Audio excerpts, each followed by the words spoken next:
لیکن اس کے علاوہ معین شخص ہوگا دجال. یہ معین شخص جو دجال ہوگا اس کے بارے میں بھی ایک تو بالکل متفق علیہ چیزیں ہیں. نمبر ایک کہ وہ شخص ہے، قطعی ہے، یقینی ہے، اس کا حلیہ بھی حضور صلی اللہ علیہ وسلم نے احادیث کے اندر بیان کیا ہے. دوسری بات یہ ہے کہ اس کے ہاتھ میں قوانین قدرت، گویا کہ تسخیر کائنات، گویا کہ نقطہ عروج کو پہنچ چکی ہے. تمام اختیارات الہی تقریباً اس کے ہاتھ میں آ چکے ہوں. جو بڑے سے بڑے معجزے اللہ تعالیٰ نے نبیوں کو دیے ہیں وہ معجزے کر کے دکھائے گا. وہ مردہ کو زندہ کرے گا، مردہ لوگوں کی افواہوں کو لے کر آئے گا، ان کی روحوں کو، اگرچہ جھوٹی روحیں ہوں گی، وہ شیاطین جن ہوں گے جو ان کا بھیس بدل کر آئیں گے، لیکن یہ کہ وہ لوگوں سے کلام کریں گی. یہ اسپرچولیزم جو اپنی انتہا کو پہنچا ہوا ہے یورپ میں اور مغرب میں، یہ در حقیقت اسی کا ایک مظہر ہے. وہ کھلے بیابان کو کہے گا جہاں بالکل ٹکیل جو ہے وہ صحرا تھا، وہ لوگ گلزار کر دے گا جب چاہے گا، جب چاہے گا، جہاں چاہے گا بارش برسائے گا. فاصلہ اس کے لیے بے معنی ہوگا. اس کی سواری وہ ہوگی کہ جس کے دونوں کانوں کے درمیان فاصلہ 80 ہاتھ کا ہوگا. یہ سارے جو آج آپ کی اس ٹیکنالوجی کی جو انتہا جا رہی ہے اور جدھر جا رہی ہے، اس کو اچھی طرح سمجھ لیجیے. آج سے 100 سال پہلے شاید انسان ان چیزوں کا تصور نہ کر سکتا. وہ کوئی سواری ایسی بھی ہو سکتی ہے جس کے دو کانوں کے درمیان کا فاصلہ جو ہے وہ 80 ہاتھ کا ہو. آپ کے یہ سارے جیٹس جو ہیں وہ کیا ہیں؟ ان کے رڈارز جو لگے ہوئے ہیں، دونوں کان ہیں ان کے. اس کا ایک قدم اگر مدینے میں ہوگا تو دوسرا بیت المقدس میں ہوگا. اس کی آواز پوری دنیا میں سنی جائے گی. سنی جا رہی ہے کہ نہیں؟ یہ ساری قدرت، ساری قوتیں، تسخیر کائنات کلیتاً ایک آدمی کو چیر کر 2 ٹکڑے کرے گا، دونوں ٹکڑوں کو علیحدہ کرے گا، ان کے درمیان چلے گا اور پھر ان دونوں کو جوڑے گا اور کھڑا کر دے گا. احادیث میں ساری موجود ہے. سرجری جدھر جا رہی ہے کوئی جب نہیں کہ وہاں تک آدمی پہنچ جائے. فریز کر کے تو یہ معاملہ اب ہو ہی سکتا ہے، لیکن یہ کہ ابھی اگلا اور قدم کیا ہوگا کچھ نہیں کہہ سکتے. یہ چیزیں تو ہے متفق علیہ. البتہ کچھ معاملات کے اندر احادیث میں کچھ اختلاف پایا جاتا ہے اور یہ مشکلات الحدیث میں سے.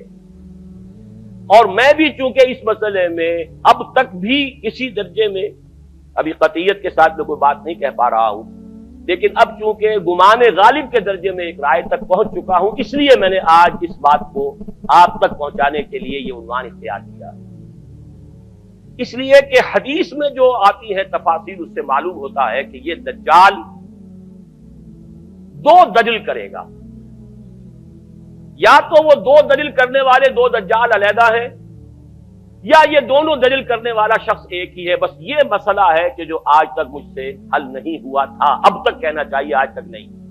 اور یہ اس میں علماء سے بھی گفتگو ہوئی ہے، اور جن لوگوں نے اس مفہوم موضوعات پر اپنا وقت لگایا ہے ان سے بھی گفتگویں ہوئی ہیں، تو وہ بھی اس مسئلے کو حل کرنے سے تاحال قاصر رہے. لیکن یہ کہ اب میری رائے یہ ہے کہ یہ 2 شخص ہیں علیحدہ علیحدہ، واللہ عالم. لیکن ایک رائے تک میں پہنچ چکا ہوں، اس لیے وہ رائے آپ کے سامنے رکھ رہا ہوں، اور آپ کے ذریعے سے وہ آگے بھی پھیلے گی تو اہل علم کے ساتھ جو ہے اس معاملے کے اندر تبادلہ خیالات کی بھی نوبت آئے گی انشاءاللہ. لیکن یہ کہ اس میں یہ بات قطعی اور یقینی ہے کہ اس طرح کا ایک شخص پیدا ہوگا. البتہ یہ کہ آیا وہ 2 ہوں گے 2 مختلف اوقات میں، یا ایک ہی ہوگا ایک ہی وقت میں، صرف اس میں اختلاف ہے. میرے نزدیک وہ 2 ہوں گے. ایک وہ شخص جو جھوٹا مسیح ہونے کا دعویٰ کرے گا، المسیح الدجال. جیسے حضور نے فرمایا میری امت میں 30 دجال اٹھیں گے جو نبی کا دعویٰ کریں گے، جن میں سے 5-6 تو حضور کے اپنے زمانے میں اور آپ سے متصل اٹھ کھڑے ہوئے تھے. بعد میں محمد علی باب ہو، بہاء اللہ ہو، قادیانی اور نہ معلوم کہاں کہاں کون کون اٹھے ہوں گے، واللہ عالم. اسی طریقے سے ایک شخص مسیح ہونے کا دعویٰ کر کے کھڑا ہوگا، یہودی ہوگا. یہ ہے اصل میں وہ شے. اور اس میں جو ان دونوں شخصیتوں کے مابین اگر کوئی ذرا سا اگر ابہام رہا ہے تو میں ایک حدیث بھی نوٹ کر کے لایا تھا، حضرت عبادہ ابن صامت رضی اللہ تعالی عنہ سے ہے، ان رسول اللہ ہے، انی حدثتکم عن الدجال حتی خشیت اللہ تعقلوا. میں نے تمہیں دجال کے بارے میں بہت سی باتیں بتائی ہیں تو مجھے یہ گمان ہوا کہ شاید تم اسے سمجھ نہ پاؤ. یہ اندیشہ خود حضور صلی اللہ علیہ وسلم کو ہوا ہے، اور یہ سنن ابی داؤد کی روایت ہے۔ بہرحال میں جو کچھ عرض کر رہا ہوں کہ میں اس رائے تک پہنچاؤں کہ یہ دو علیحدہ شخصیتیں ہیں۔ ایک تو یہ ہے کہ ایک مسیح الدجال کھڑا ہوگا یہ ایک دعویٰ کر کے کہ میں مسیح ہوں، کیونکہ اس کا زمانہ بالکل قریب آ چکا، اس لیے میں آپ کو اس کے بارے میں خبردار کر رہا ہوں۔ دوسرا جو مسیح جس کی شخصیت مسیح دجال کی آتی ہے، دجال اکبر، میں صرف اشارہ کروں گا، پھر کبھی انشاءاللہ اس موضوع پر تفصیل سے گفتگو ہوگی، وہ میرے نزدیک بالکل قریب قیامت کی ایک علامت ہے۔ جو خدائی کا دعویٰ کرے وہ جھوٹا خدا ہوگا، یہ جھوٹا مسیح ہوگا، المسیح الدجال۔ الدجال الاکبر وہ ہوگا کہ جو قیامت کے بالکل قریب کی تین نشانیاں ہیں، جبکہ وہ آ جائیں گی تو حدیث میں آتا ہے کہ اس کے بعد کسی شخص کے ایمان لانے کا، توبہ کرنے کا فائدہ نہیں ہوگا۔ ویسے تو علامات قیامت جو ہے ان میں سب سے پہلی میں نے بتایا تھا حضور کی بعثت خود علامات میں سے، اس کے بعد 10 علامتیں حضور نے گنوائی ہیں اور وہ تدریجاً پوری ہوتی چلی جائیں گی۔ آخری علامات کے لیے حدیث سن لیجیے، عن ابی ہریرہ رضی اللہ تعالی عنہ قال قال رسول اللہ صلی اللہ علیہ وسلم ثلاث اذا خرجنا لا ينفع نفسا ایمانا لم تكن آمنت من قبل او کسبت فی ایمانها خیرا، طلوع الشمس من المغرب وخروج الدجال ودابۃ الارض۔ تین نشانیاں وہ ہیں کہ جب وہ ظاہر ہو جائیں گی تو پھر کسی کا ایمان لانا مفید نہیں ہوگا جو پہلے ایمان نہیں لایا تھا، یا جس نے اس سے قبل اپنے ایمان میں کچھ اعمال صالحہ کی کمائی نہیں کی تھی۔ یعنی گویا کہ توبہ کا دروازہ بند ہو جائے گا۔ جیسے جب موت کے آثار شروع ہو جاتے ہیں تو توبہ کا دروازہ انسان کے لیے بند۔ اب جب موت کے آثار شروع ہو گئے اب توبہ کرنا فائدہ نہیں، اس سے پہلے توبہ کا دروازہ کھلا ہوا، معلوم یغرغر، جبکہ وہ موت کے آثار شروع ہو جاتے ہیں، گھنگرو بولنا شروع ہو جاتا ہے، معلوم ہوتا ہے کہ اب جا رہا ہے، اب توبہ بیکار۔